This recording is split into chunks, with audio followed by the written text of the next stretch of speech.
पता है कि आप भगवान हैं, तो ऐसी कोई युक्ति बताइए जिससे कि मेरा कल्याण हो जाए।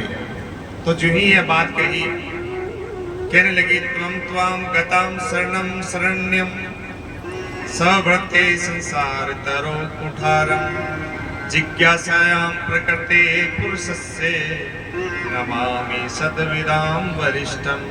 कहने लगी, हे पुत्र, मैं आपकी शरण में हूँ। आप कृपा करके अपने ज्ञान रूपी कुठार घात से मेरे संसार रूपी इस प्रपंच को काट दीजिए। तब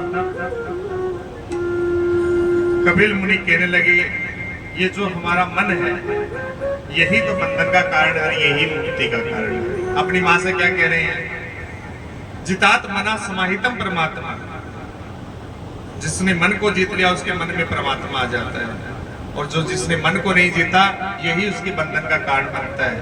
अपनी मां से कहने लगे कपिल मुनि, कहने लगे इस मन को भगवान की शरण में लगाओ और भगवान की भक्ति में लगाओ, तब ही इस संसार से, संसार के मोह से छुटकारा प्राप्त कर सकते हो। और कहने लगे कि जब तक भगवान के चरण की भक्ति जब तक नहीं होगी तब तक संसार से मोह नहीं हटेगा। इसलिए भगवान की भक्ति ही संसार की मोह को काट सकती है, संसार की बेड़ियों को काट सकती है। और कहने लगे कि जो मन चंचल रहता है वहां भगवान का आगमन नहीं होता। और कहने लगे, सुचो देश प्रतिष्ठाम जितास्मनम आसनम तस्मिनो सवित समासीनम ऋतुकाय संभासितम। कहने लगे कि मन रूपी इस नाव में ठाकुर जी रूपी दिव्य संचालक को, उसके संचालक को बैठा करके इस भव सागर को पार किया जा सकता है। जैसे कि राम स्तुति में आता है, स्वयं तुलसीदास जी कहते हैं मन को, अपने मन को क्या कहते हैं? श्री रामचंद्र कृपालु भज मन। क्या कहते हैं कि अरे मन सब कुछ छोड़ दे। श्री रामचंद्र कृपालु मन हरण वैभव दारुणं कव कंज लोचन कंज मुख कर कंज पद कंजा। क्या कहने लगे? श्री रामचंद्र कृपालु भज मन।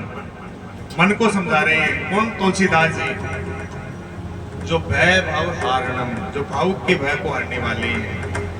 इसलिए कपिल मुनि कहने लगे कि तुम सारे संसार के इस जड़ को काटने के लिए भगवान के नाम का श्रोता बनाओ और इसके गुणगान करते करते इस संसार रूपी सारे बंधनों को काट डालो।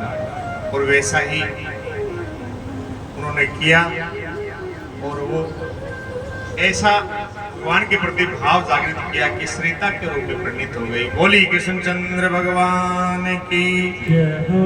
इस प्रकार से उन्होंने बताया कि धारणा बताई अष्टांग योग की, यम नियम आसन प्राणायाम प्रत्याहार धारणा ध्यान समाधि।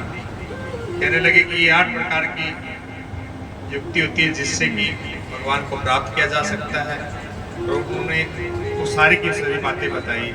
अब भगवान जो ही उनकी माँ सरिता के रूप में परिणित हुई तो वो स्वयं सागर में जाके बैठ गए, कपिल मुनि, गंगा सागर में। इसलिए आज भी उस तीर्थ को वहां कपिल मुनि स्वयं बैठे रहते हैं उस सागर में। तो आज भी कहते हैं ना, और तीर्थ बार बार गंगा सागर एक बार। तो सारे तीर्थ कर लो, एक गंगा सागर का तीर्थ कर लो, वो बराबर हो जाता है। तो और तीर्थ बार बार गंगा सागर एक बार।